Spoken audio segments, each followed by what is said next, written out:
अरे कितनी धूप हो रही है, शरीर भी जल रहा है, कोई ग्राहक भी नहीं आ रहा। सुबह से दोपहर हो गई है, एक भी सामान नहीं बिक पाया है।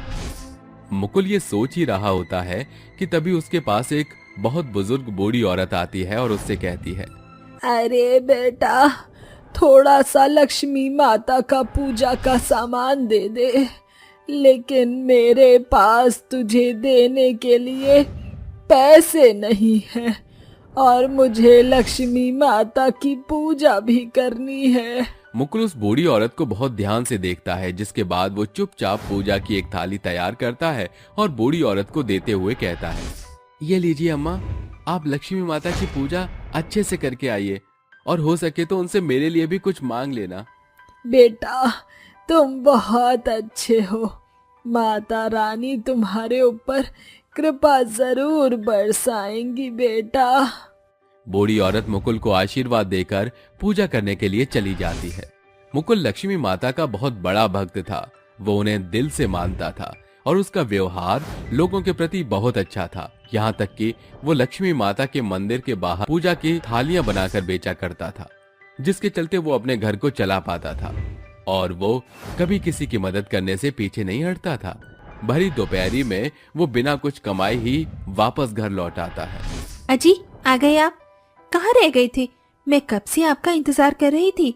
देखो, धूप बहुत होती है, इसीलिए कहती हूँ केवल शाम के वक्त ही मंदिर के बाहर सामान बेचने जाया करो। अरे भगवान, दोनों समय इसलिए जाता हूँ ताकि पैसे कमा सकूं, लेकिन क्या करूं, ना तो शाम को बोनी अच्छी होती है और ना ही दिन में। होगी भी क्यों, आप इतने बड़े दानी जो ठहरे। अरे आज भी लोगों को मुफ्त में ही प्रसाद और पूजा का सामान दे आए होंगे, है ना? एक बहुत गरीब औरत मिली थी, बेचारी बहुत बेबस थी। उसकी आंखों में उसका दर्द अलग ही झलक रहा था और लक्ष्मी माता की बहुत सच्ची भक्त नजर आ रही थी। अब उनकी तो मदद करनी ही थी। एक तो कमाई नहीं हो पाती और आप लोगों पर इतनी दया दिखाते रहोगे तो हमें सड़क पर आना पड़ जाएगा। मुकुल अपने हाथ पैर धोकर अपने घर के मंदिर के सामने जाकर लक्ष्मी माता की मूर्ति के सामने हाथ जोड़ के खड़ा हो जाता है, जिसके बाद वो अपनी पत्नी अनु से कहता है, अरे अनु, तुम चिंता क्यों करती हो? चिंता मत करो, सब ठीक हो जाएगा। हमारी लक्ष्मी माता एक ना एक दिन सब कुछ कुशल मंगल करेंगी। अरे उसी दिन का तो इंतजार है मुझे। आखिर कब, अरे कब आएगा वो दिन जब सब कुछ कुशल मंगल होगा? आएगा आएगा, तुम मुझे खाना लगाओ, मुझे भूख लगी है। मुकुल खाना खाकर थोड़ी देर अपने घर में आराम करने लगता है। जैसे ही शाम का वक्त होता है, वो फिर से मंदिर के बाहर अपनी रेडी लगाकर खड़ा हो जाता है। प्रसाद ले लो, प्रसाद, लक्ष्मी माता का प्रसाद, साथ में पूजा का सामान भी। आओ आओ, एकदम ताजी है भाई साहब, आओ आओ आओ भाई साहब, ले जाओ। तभी उसके पास एक आदमी आता है। अरे दिखने में तो ताजी ही लग रहा है, चलो मुझे 2 अलग अलग थैलियों में प्रसाद पैक कर दो।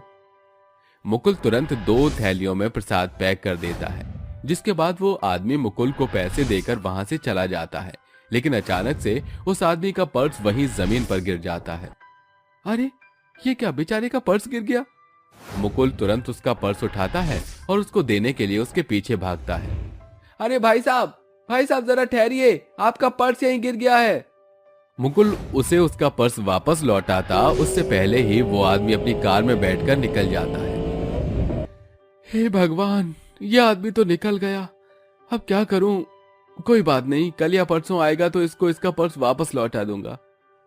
ऐसा सोचकर मुकुल उस आदमी का पर्स अपने पास रख लेता है, जिसके बाद वो अपनी रेडी के पास जाने लगता है। लेकिन तभी उसकी नजर एक गाय पर पड़ती है, जो उसके रेडी पर से सारा का सारा प्रसाद खा रही होती है। अरे ये क्या, गाय माता, ये क्या किया? अरे सारा प्रसाद खा लिया, मैं क्या बेचूंगा? मुकुल को कुछ समझ नहीं आ रहा होता। एक तरफ तो एक अनजान आदमी जिसका पर्स उसके पास छूट जाता है, तो वहीं दूसरी तरफ एक गाय उसकी रेडी का सारा प्रसाद खा जाती है और पूजा का सामान भी खराब कर देती है। लेकिन जब मुकुल उस बेचारी गाय के मासूम चेहरे को देखता है तो वो कुछ नहीं कर पाता और गाय माता को पेट भर के प्रसाद खिला देता है।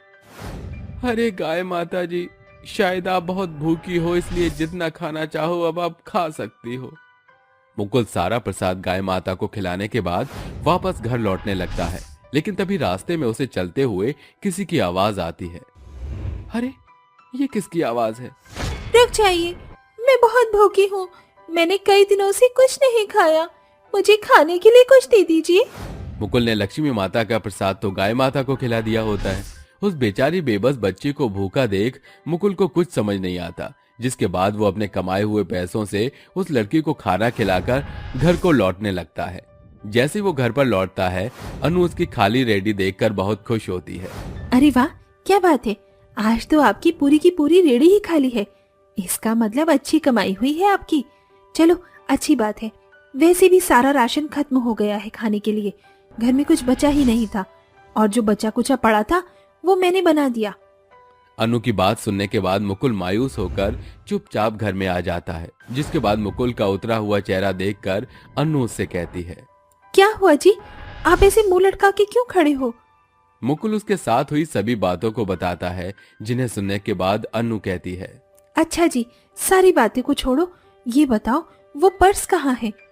मुकुल उस आदमी का पर्स निकालकर अनु को देते हुए कहता है, ये लो अनु, इस पर्स को संभाल कर रख दो। कल या परसों वो आदमी वापस लौटेगा तो मैं उसको ये पर्स वापस कर दूंगा। अनु उस पर्स को खोलती है और उसके अंदर इतने सारे पैसों को देखकर मुकुल से कहती है, अजी आप पागल हो गई हो क्या? अरे इस पर्स को लौटाने की क्या जरूरत है? जरा देखो इसमें कितने सारे पैसे हैं। इन पैसों से तो हमारी सारी की सारी परेशानियां दूर हो जाएंगी। अरे पागलों जैसी बातें मत करो अनु, ये दूसरे की अमानत है और हमारे हिस्से में जितना होगा लक्ष्मी माता उतना हमें दे देंगी। अरे एक आप और एक आपकी लक्ष्मी माता, अरे क्या हो गया है आपको? पूरी दुनिया की भलाई करके आपको मिल क्या जाएगा? मुझे कुछ मिले या न मिले, मुझे मेरे नसीब का जरूर मिलेगा, लेकिन ये किसी और की अमानत है, हमें लौटानी होगी। अरे मेरी बात को समझो। ऐसा कहकर मुकुल अनु के हाथ से पर्स ले लेता है और अपने मंदिर में लक्ष्मी माता की मूर्ति के सामने रख देता है, जिसके बाद अचानक से मंदिर के अंदर से एक रोशनी निकलती है। उस रोशनी के सहारे लक्ष्मी माँ खुद प्रकट होती हैं और मुकुल से कहती हैं, मुकुल, तुम बहुत निस्वार्थ भावनाओं के हो, तुम्हें जरा भी लालच नहीं है, तुम मेरे सच्चे भक्त हो। मैंने तुम्हारी इतनी सारी परीक्षा ली और हर बार एक अलग अवतार में तुम्हारे सामने आई, लेकिन तुमने निस्वार्थ मेरी हर बार मदद की। तुम्हारे इस व्यवहार और अच्छाई से मैं बहुत प्रसन्न हुई। मांगो, तुम्हें क्या मांगना है मुझसे? अरे साक्षात लक्ष्मी माता ने मुझे दर्शन दिए हैं, मैं तो धन्य हो गया माँ, मुझे आपसे कुछ नहीं चाहिए।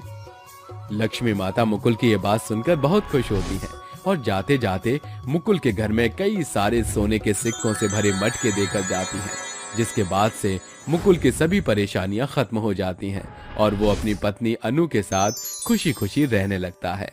ढोंगी बाबा और जादुई सोने की गाय। एक छोटे से गांव भरतपुर में रहने वाला गोपी एक ग्वाला था। गोपी अपनी गायों का बहुत देखरेख करता था। एक भोर जब गोपी गौशाला में बंधी गाय का दूध दूह रहा था, उसी बीच उसकी पत्नी अनुराधा कहती है, आधी दर्जन गाय पालने पोषने के बावजूद भी हमारा जीवन इस गरीब गुमटी में गुजर रहा है। ये मुई गाय जितना दूध नहीं देती, उससे दुगना दाना पानी इन्हें खिलाना पड़ता है। बावजूद इसके भी आनाकानी करके पाव पाव भर दूध देने लगी है पुअर गाय। मैं तो कहती हूँ इन मुई को मवेशी से बेच दो। अनुराधा, तुमसे बड़ी लालची लुगाई मैंने भरतपुर में कहीं नहीं देखी। अरे ये गाय ही हमारे जीविकोपार्जन का जरिया है। इनका दूध दही बेचकर ही हमारे घर की दाल रोटी चलती है। ना तुम इन गायों को बेचते हो, ना ये ज्यादा दूध देती हैं। तुमसे कहती हूँ इनके दूध में थोड़ा पानी खपा दो, तो वो भी तुमसे नहीं होता। देखो जी, अगर ईमानदारी का चोला पहनकर सारा जीवन भी इनका दूध बेचते रहोगे, तभी ये गुमटी छतनुमा घर में नहीं बदलेगी, ना ही ये घनघोर गरीबी दूर होगी। तो फिर मैं क्या करूं? तुम बेहतर जानती हो कि बेईमानी का धंधा मेरे बस का नहीं। अजी आज की दौड़ में पेट की आग बुझाने के लिए थोड़ी बेईमानी करनी पड़ती है। मेरे दिमाग में एक धांसू ख्याल है, कैसा रहे जब ये गाय सोने के भाव में बिक जाए। मगर ये साधारण गाय सोने के भाव में बिकेगी कैसे? अगर हम इन गायों को पक्के तौर से सुनहरे रंग से लीपा पोती कर दे, इसे सुनहरी गाय के लिए कई ग्राहक आएंगे। ऐसा करना खतरे से खाली नहीं होगा। एक तरकीब है। मैं बाबा का भेष धरकर झूठा भविष्यदाता बनकर लोगों को यहाँ का पता दूंगा और फिर हम दोनों दंपति इन गाय को बेचेंगे। देर रात दोनों दंपत्ति गायों को सींग से लेकर पैरों तक सोने में रंग देते हैं। अरे वाह अनुराधा, मुझे तो अपनी आंखों पर भरोसा नहीं हो रहा कि ये गाय तो सचमुच में सोने की जैसी चमक दमक रही है। अगली भोर गोपी साधु बाबा का वेश धरकर चौबेपुर गांव का डगर धरता है, जहां वह हरिया नाम के किसान के द्वार पर दस्तक देता है। भिक्षाम देहि। धनिया तनिक देखो तो लागत है द्वार पर कौनो आयल है। धनिया जैसे ही बाहर आती है, बाबा को देखकर उसे प्रणाम करती है। प्रणाम बाबा। सदा सौभाग्यवती भव। बाबा बड़ी दूर डगर से आए हैं बेटी, कुछ दान दे दो। धनिया रसोई घर से सूखा राशन और 21 रुपए उसकी झोली में उड़ेल देती है। बेटी तुम्हारे दुख के दिन टलने वाले हैं, तुम लखपति होने वाली हो। लखपति बाबा के हमारी लॉटरी लगने वाली है। हाँ, तुझे ईश्वर का मार्गदर्शन मिला है। चौबेपुर गांव से तरशीश की और भरतपुर गांव है, जहां गोपी ग्वाले के पास सुनहरी गाय है, वही तुम्हारे दिन फेरेगी। धनिया ढोंगी बाबा की बनावटी बातों की गुत्थी में उलझकर ये बात हरिया को बताती है। दोनों दंपति अगली सुबह गोपी के घर आते हैं। जय राम जी की। क्या गोपी ग्वाला यहीं रहता है? हाँ, मैं ही गोपी हूँ। कल एक ठो बाबा हमारे घर आके तुम्हारी यहाँ आने को कहे, हमके तुहार सोने के गैया चाहिए। सुना है ये सोना उगलत है। एकदम सच है भाई, बाबा की शक्ति से मेरी सभी गाय सोने की बन गई है। ये सोने का गोबर, सोने का दूध और सोने के गहने देती हैं। इतना बखान सुनकर हरिया और कोई सवाल किए बगैर सोने की 2 गाय खरीद लेता है। तभी अनुराधा कहती है, सुनो भाई, इस सोने की गाय को नहलाना नहीं, क्योंकि ये आप रूपी सांप हो जाती है। ठीक बा, चल धनिया। अगले दिन फिर गोपी बाबा का ढोंग रचाए चौबेपुर गांव के बगल बसे बलिहार गांव में आता है। आज बाबा के बलि का बकरा कौन बनेगा? अचानक उसकी नजर बनवारी पर पड़ती है। ये शख्स बड़ा मालदार जान पड़ता है, आज इसे ही पोपट बनाता हूँ। अगले ही पल, भिक्षाम देहि, बाबा को भिक्षा दो बालक। बनवारी झट से बाबा को दान देता है। तब ढोंगी बाबा कहते हैं, हे बालक, तुम्हारी किस्मत बुलंद होने वाली है, कल के दिन तुम करोड़पति बन जाओगे। ये सुनकर बनवारी बड़ी आंखें करके हाथ मलते हुए कहता है, अरे लगता है बनवारी, कौन बनेगा करोड़पति से बच्चन जी की बुलाहट आने वाली है ना बाबा? नहीं, यहाँ से तरशीश को भरतपुर गांव है, जहाँ गोपी नामक एक करोड़पति ग्वाला रहता है। उसके पास सोने बरसने वाली सुनहरी गाय है। बनवारी ढोंगी बाबा के जाल में फंस जाता है और अगले दिन गोपी के पास आकर सोने की गाय को देखकर स्तब्ध रह जाता है और अमीर होने की होड़ में वह 2 गाय खरीद लेता है। अरे सुनो भाई, भूल से भी इन सोने की गाय को नहलाना धुलाना नहीं, क्योंकि ऐसा करने से सोने की गाय की शक्ति चली गई तो सोने देने की बजाय ये कदुआ और घुइयां उगलेंगी। बनवारी उन सोने की गाय को घर लाकर उसकी बहुत सेवा बाड़ी करता है। अरे सप्ताह भर से सोने की गाय की सेवा बाड़ी कर रहा हूँ, बावजूद इसके जबड़े से सोने के जेवर की जगह पिछवाड़े से गोबर की बौछार बरस रही है। एक और बनवारी तो दूजी ओर हरिया और धनिया का भी यही हाल था। अरे धनिया, कुछ हम नहीं बुझात हैं। बाबा के कहे अनुसार हम ये गाय खरीदे, माँ कुल जमीन जायदाद झोंक दिहिस, और ना ही तो खेत के सारे अंजीर भी ईका खिला दिया, तब हुई ससुरी सोने की गैया सोना ना ही देहिस है। हाजी धीरज धरो, क्या पता गौ माता हमारी परीक्षा ले रही हैं। इधर बनवारी और हरिया बाबा के कहे बात पर चित्त लगाए गाय के सोना देने की बाट जो रही थी। वहीं उधर गोपी और अनुराधा मिले पैसों से अच्छा खाना पीना और पहरावा पहन रहे थे। हमारी 5 गाय ऊंची दाम में बिक गई, अब ये आखिरी एक बची है। समय गुजरता है। फिर एक रात जोरों शोरों की बारिश होती है, जिससे गायों पर चढ़ा सोने का रंग धुल जाता है। अगली सुबह ये देखकर सभी दंग रह जाते हैं। अरे धनिया, वो ग्वाला गोपी तो ठगी निकला, इस सोने की गैया महज मिथ्या रहल। इसका मतलब वो बाबा भी ढोंगी था। उस ढोंगी बाबा की बातों में आकर हम बर्बाद हो गए। देखते ही देखते आस पड़ोस के सभी गांव में ढोंगी बाबा और सुनहरी गाय की खबर सनसनीखेज बन जाती है। ये खबर बलिहार गांव में रहने वाले 2 चोर माखन और मदन को पता चलती है। तकरीबन 3 ग्राहक उन गाय के खरीदार बने हैं। ताज्जुब की बात है कि तीनों की गाय साधारण निकली। हाँ माखन, मुझे इसमें उस ढोंगी बाबा की मिली भगत लग रही है। मैंने उनके घर का पुख्ता पता लगा लिया है, चलो। दोनों चोर पूरी साजिश के साथ उनके घर आकर स्वयं रचाते हैं। सुनो भाई, क्या तुम ही गोपी ग्वाले हो? हाँ भाई, मैं ही गोपी हूँ। सुना है तुम्हारे पास सोने की गाय है। एकदम सही ना है भैया, ये आखिरी सोने की गाय बची है। 25 लाख की पड़ेगी, मगर इससे करोड़ों में खेलोगे तुम। अरे हम तो केवल पहरुए हैं, इन गाय को इस पते पर पहुंचा दो। हमारे सेठ धनी राम इनके 25 नहीं 50 लाख रुपए देंगे। इतनी बड़ी रकम सुनकर दोनों दंपत्ति सुध बुध खोकर हड़बड़ी में अपना घर बार बिसार कर गाय को लिए निकल पड़ते हैं। इतने में चोर अपना हाथ साफ करते हुए कहते हैं, माखन, ये पहली दफा है जब हम दोनों चोर किसी चोर के घर में चोरी कर रहे हैं। एक एक पाई भर लो, कुछ भी छूटना नहीं चाहिए। दोनों चोर उनके घर से हर एक चीज चुरा ले जाते हैं। गोपी और अनुराधा चोर के दिए पते पर पहुंचते हैं। ये कहाँ आ गए हम? यहाँ तो कभी नहीं है। शायद सेठ जी का घर पीछे छूट गया। बहुतायत खोजबीन के बावजूद भी उन्हें छुच्छे हाथ घर लौटना पड़ा, जहां घर की बुरी दशा और टूटी तिजोरी देखकर वो हक्के बक्के हो जाते हैं। अरे अनुराधा, वो दोनों पहरुए के भेष में आए चोर थे जो हमें चूना लगा गए। अजी, हमारे पास ये आखिरी गाय तो बची है। अचानक बारिश की फुहार उस गाय के सुनहरे रंग को धोने के साथ गोपी की बुद्धि को भी धो देती है और अंत में वह कहता है, गनीमत होती जो मैं अपनी लालची लुगाई की चतुराई में न आकर अपनी गाय को न बेचता। बड़े बूढ़े सही कह गए हैं, लालच बुरी बला है। कुछ इस तरह सुनहरे गाय के ढोंगी बाबा को बेईमानी की बुआई की कटनी काटनी पड़ती है, जिसके बाद उनके भीतर से लालच की बला सदा के लिए समाप्त हो जाती है। भैरव और देविका नामक एक गरीब भाई बहन का जोड़ा जबलपुर गांव में रहता था। वह दोनों माँ दुर्गा के बड़े आराधक थे। 17 साल का भैरव 15 बरस की बहन देविका का बड़ा भाई था। उनके पास गौरी नाम की एक गाय थी जो उन्हें खूब सारा दूध दिया करती थी, मगर कुछ दिनों से गौरी ने दूध देना बंद कर दिया था। हे दुर्गा माँ, हम दीन दुखियारे भाई बहन को और कितने दुखों को भोगना शेष रह गया। कल से नवरात्रि शुरू होने को है, ऐसे में मेरी गाय गौरी ने दूध देना बंद कर दिया। हमारी इकलौती आशा के द्वार भी बंद हो गए। मुझ बेबस भक्त के पास भरसक इतने पैसे भी नहीं जो मैं माँ दुर्गा की सूक्ष्म सी मूर्ति भी मोल ले सकूं। धीरज धरो भैया, क्या हुआ जो हम माँ दुर्गा की मूर्ति मोल नहीं ले सकते, मगर अपने हाथों से बना तो सकते हैं। अभी सिर्फ सांझ ढली है, चलो नदी तट से मिट्टी ले आते हैं। दोनों भाई बहन नदी के तट से मिट्टी को टोकरी में माथे पर लादे घर आते हैं और संपूर्ण श्रद्धा से देर रात जागकर माँ दुर्गा की मूर्ति को सुंदर से सांचे में ढालते हैं। देख छुटकी, हमने माँ दुर्गा का कितना सुंदर स्वरूप सजा है। हाँ भैया, ऐसा लग रहा है जैसे माँ साक्षात हमारे समक्ष खड़ी है।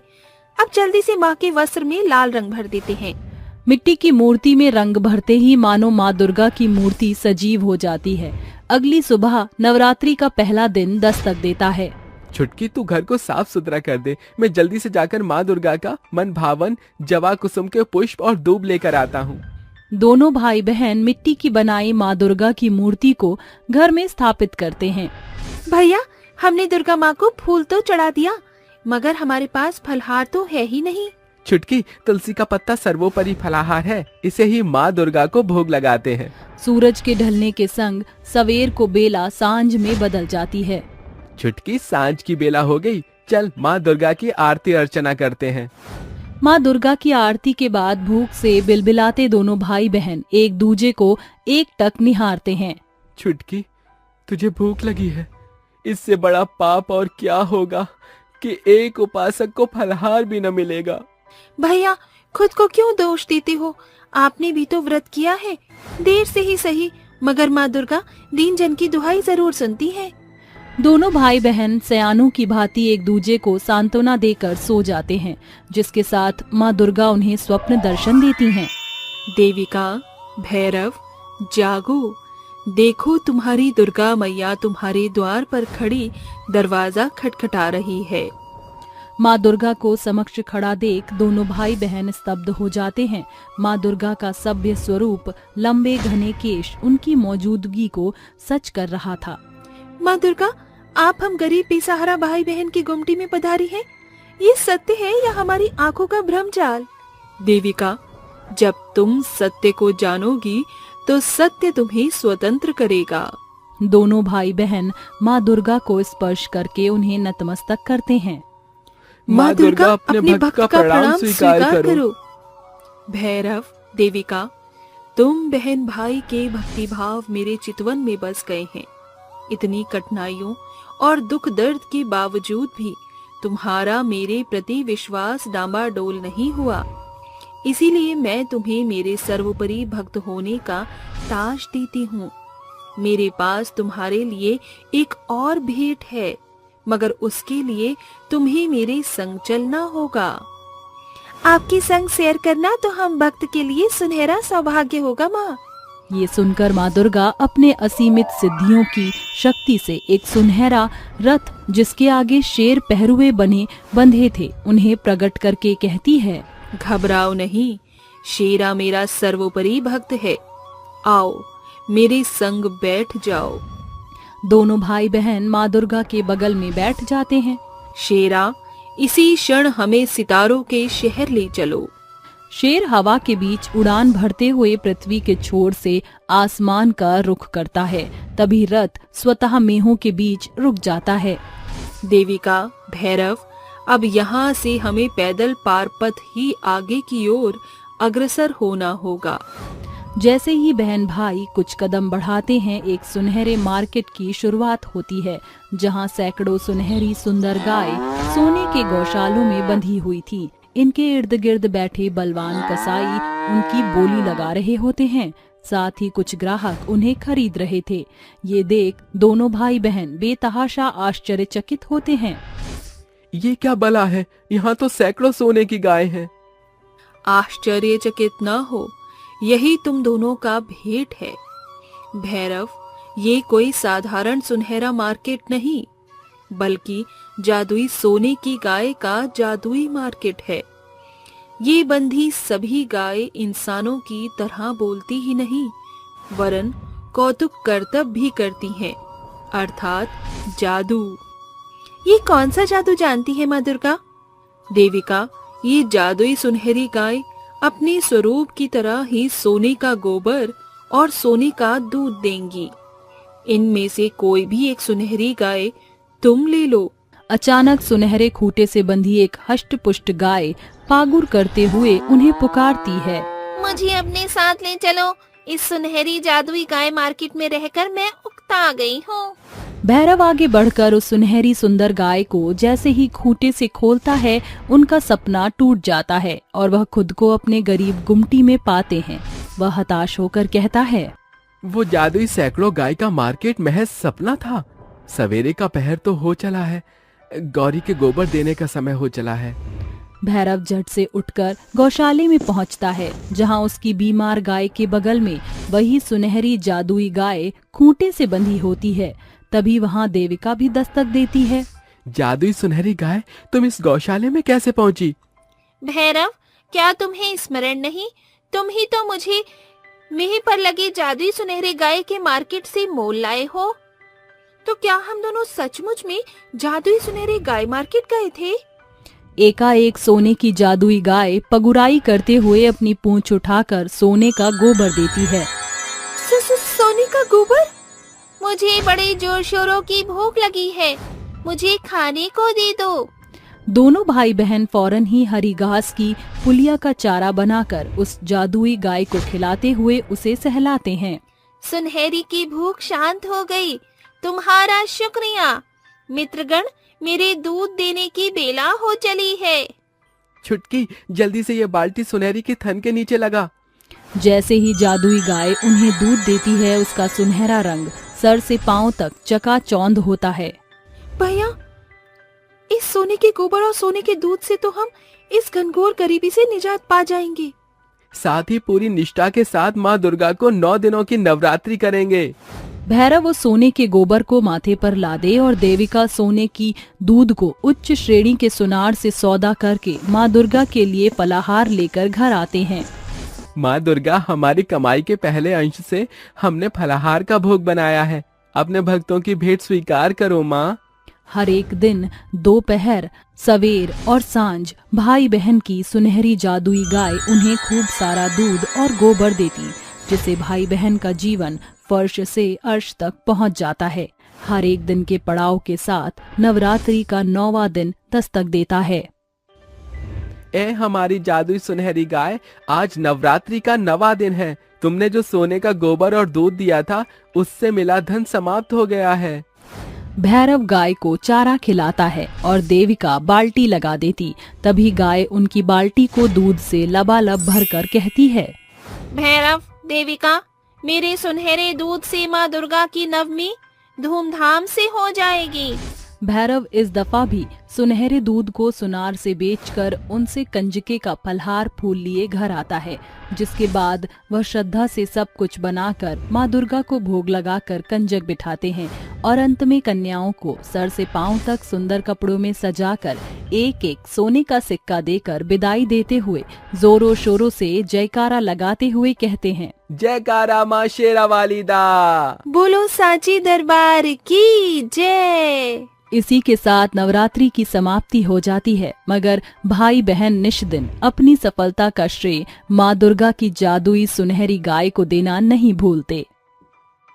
सास बहू को 1000 मैगी पकाने की चुनौती। मानिकपुर गांव में मंगला और मीनल नाम की सास बहू का एक जोड़ा रहता था। दोनों सास बहू के बीच भरपूर मात्रा में भरत मिलाप था। वो सास बहू मैगी खाने की बेहद शौकीन थी, मगर उनकी इस बुरी लत से उनके पति गंगाधर और गिरीश बेहद हताश हो चुके थे, क्योंकि बेचारी पतियों को हर एक दिन सास बहू की पसंदीदा मैगी की मार जो झेलनी पड़ती थी। देर सांझ दोनों बाप बेटे थके मांदे घर आते हैं।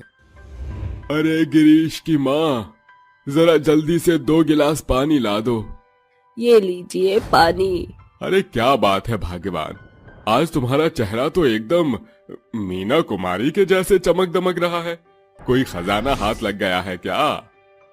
हाँ, अपने हाथों से खाना खजाना पकाया है आज मैंने और बहू ने। बहुत ही अलग अंदाज का खाना बनाया है। तुम दोनों बाप बेटे खाओगे तो उंगलियां चाटते रह जाओगे। ये सुनकर गंगाधर फूले नहीं समाता और बुदबुदाता हुआ कहता है, अरे लगता है आज दोनों सास बहू ने बढ़िया पकवान बनाया है। जल्दी से हाथ मुंह धो लेता हूँ।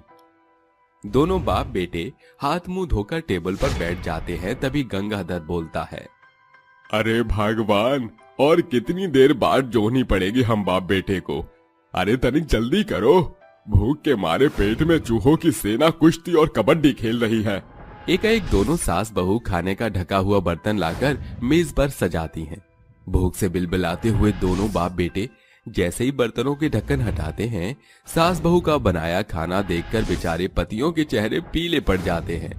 मैगी देखकर उनकी खुशी मानो शोक की लहर में बदल जाती है कि मीनल कहती है, पेश है मैगी मंचूरियन, मसाला मैगी, मक्खन मैगी, पनीर मैगी, पे पे पे पे। अरे बहू, बंद करिए पे पे पे पे की पुंगी बजाना। रोजाना की तरह आज भी तुम दोनों सास बहू ने खाने के नाम पर फिर मैगी की बलि चढ़ा दी है। अरे अगर हम इतनी मैगी खाते रहेंगे ना, तो वो दिन दूर नहीं जब हम बाप बेटे के लिए यमराज का बुलावा आ जाएगा। अरे एकदम सही बात बोली बेटा तूने। जाने इन दोनों सास बहू को इस मैगी में ऐसा भी कौन सा मेवा मिष्ठान का स्वाद आता है जो मैगी के लिए मचलती रहती हैं। ये सुनकर मैगी खाने की शौकीन सास बहू डायलॉग बाजी करते हुए कहती है, बस बहुत हो गया।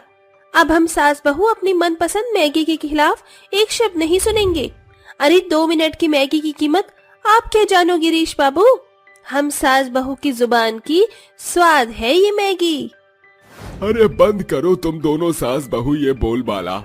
जिन हाथों से ये मैगी मसाला मैगी मंचूरियन रज रज के बनाया है, कभी इन हाथों से खाने लायक खाना भी बना लिया करो। अरे दुनिया में दाल चावल की हड़ताल नहीं पड़ी है। तुम दोनों बाप बेटे एक ही थाली के चट्टे बट्टे हो। दाल भात चोखा के आगे तुम्हें कुछ भाता ही नहीं है। एकाएक मैगी के पीछे सास बहू और बाप बेटे के बीच महाभारत शुरू हो जाती है, मानो हिरोशिमा और नागासाकी आमने सामने आ खड़े हों। थक हार कर बेचारे बाप बेटे देर रात घर से निकलकर कहते हैं, अरे लाख समझाने बुझाने के बावजूद भी मैगी के पीछे ससुरी सास बहू का पेट पहाड़ हो गया है। मती मारी गई है इनकी। आज फिर हम बाप बेटे को खकनू के ढाबे पर खाना खाना पड़ेगा। भूख से बिलबिलाते बेचारे बाप बेटी खकनू की दुकान पर जाते हैं, जहां वो उन्हें छेड़ते हुए कहता है, क्या बात है चच्चा, फिर मैगी के मार झेले के मिली क्या? अरे बड़े भैया तुम ही बता दो। अरे खकनू क्या बताएं, मैगी की दीवानी सास बहू ने तो नाक में दम कर दिया है। घर में बीवी के रहते भी बेहतर खाना नसीब नहीं होता। अरे भैया आखिरकार कब तक ऐसे चुप्पी साधे रहोगे? ऐसा कुछ करो कि आपकी मेहरियां मैगी खाइल छोड़ दें। अरे खकनू, इन सास बहू की मैगी ने हमारा माथा खाली कर दिया है। तेरे पास कोई तरकीब है तो बता। देखो चच्चा, जौने लेक से लोहा ही लोहा को काटत है, ई सास बहू की मैगी इन्हें मात दे सकत है। आप ई दोनों सास बहू के सामने 1000 पैकेट मैगी पकावे की चुनौती दो और हार जाए पर मुआवजे के तौर पर हमेशा के लिए इनके मैगी खाने पे पाबंदी लगा दो। दोनों बाप बेटे को खकनू की दी हुई सुनहरी सोच जच जाती है, जिसके बाद अगली सुबह वो इस शर्त को सास बहू के सामने रखते हैं। माँ और मीनल, आज हमारे घर में दावत है जिसमें पूरा गांव देहात शामिल होगा। दावत में आप दोनों को महज मैगी पकानी है। बस ये तो हम सास बहू के बाएं हाथ का खेल है। अरे बौराई खुरा के जैसे बकर बकर न करो, पहले पूरी बात सुन लो।